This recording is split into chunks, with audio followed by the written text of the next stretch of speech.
2026-27 অর্থবছরের যে বাজেট আজকে প্রকাশ হয়েছে, তো এই বাজেটটা হচ্ছে যে বাস্তবসম্মত এবং জনবান্ধব বাজেট। তো এই বাজেট প্রকাশের পর আসলে এটা প্রমাণিত যে এই সরকার জনগণের প্রত্যাশা পূরণে কাজ করতেছে। তো এই বাজেটে আমি যেগুলো উল্লেখযোগ্য কয়েকটা বিষয় দেখলাম, আপনি যদি হচ্ছে কৃষি খাত ও গ্রামীণ অর্থনীতির কথা চিন্তা করেন, কৃষি খাতে দেখলাম যে সরকার ভর্তুকি দিচ্ছে, 15% পর্যন্ত ভর্তুকি দিচ্ছে। তো এখানে হচ্ছে যে তারপরে কৃষি যে ঋণ আছে, কৃষকরা তাদের ফসল উৎপাদনের ক্ষেত্রে কৃষি ঋণ নিয়ে থাকে, এই কৃষি ঋণে হচ্ছে যে সুদের যে হার, এই সুদের হার মাত্র 4%-এ নিয়ে আসছে। তো এতে করে হবে কি, কৃষকরা মানে স্বল্প মূল্যে তারা হচ্ছে যে কৃষি পণ্য উৎপাদন করতে পারবে এবং তারা লাভবান হবে। তারপর যদি আপনারা দেখেন শিক্ষা খাতের বিষয়, শিক্ষা খাতে হচ্ছে জিডিপির 3.2% দেওয়া হয়েছে, যা বিগত সময়ের তুলনায় অনেক বেশি।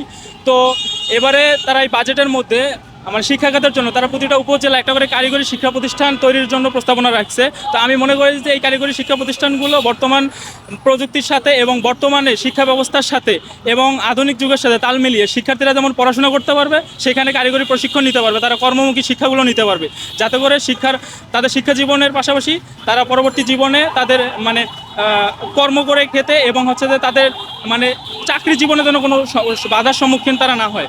তারপরে যদি চিকিৎসার কথা বলেন, চিকিৎসা খাতে বিনামূল্যে ঔষধের যে তালিকাটা, এটা বৃদ্ধি করার জন্য প্রস্তাবনা রাখছে এই বাজেটের মধ্যে। আসলে এই বিষয়গুলো দেখে খুবই ভালো লাগলো। সরকারের এই বিষয়গুলা, তারা যে এই জনবান্ধব যে উদ্যোগগুলো নিয়েছে, সত্যি তারা প্রশংসার দাবিদার। এবং আপনারা দেখবেন যে গ্রামীণ অর্থনীতির ক্ষেত্রে বাজারঘাট রাস্তা উন্নয়নের ক্ষেত্রে সর্বোচ্চ বরাদ্দ দিয়েছে। তো আমি মনে করি যে এই বাজেটটা যদি পরিপূর্ণভাবে বাস্তবায়ন হয়, বাংলাদেশ আগামীতে অনেক দূর এগিয়ে যাবে। তো সরকারের কাছে প্রত্যাশা থাকবে।